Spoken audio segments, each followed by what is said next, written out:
Saturday evening work எல்லாம் முடிச்சதுக்கப்புறம் சாமிக்கு விளக்கேற்றி வைக்கலாம் அப்படின்ட்டு உருளியில் ஃப்ரெஷ்ஷாக பூவெல்லாம் மாற்றி வச்சுட்டு இருந்தேன். நான் கண்டிப்பாக மார்னிங் பர்சன் கிடையாது. ஈவினிங் மேலே தான் ரெஃப்ரெஷ் ஆகிட்டு இந்த வேலைகள் எல்லாமே முடிப்பேன்.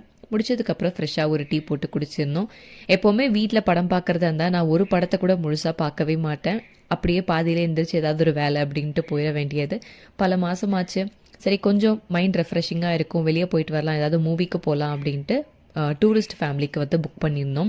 அது இன்னும் ஒரு மாதத்துக்குள்ளே ஓடிடியிலே விட்டுருவாங்க. பட் பரவாயில்ல, கூட்டமே இல்லாமல் இருக்கும் அப்படின்ட்டு நைட் ஷோ வந்து புக் பண்ணி ப்ரௌனிஸோட அப்டேட் கொடுத்தே ரொம்ப நாள் ஆகிட்டு. கியாஸ்கோட ஒர்க் வந்து இன்னும் போயிட்டு தான் இருக்குது. நான் கண்டிப்பாக அப்டேட் பண்ணுறேன். ஒரு ஸ்பெஷலான ஆஃபர் கொடுத்துடலாமா? நாளைக்கு எங்களோட பர்த்டேக்காக இந்த ஆஃபர்.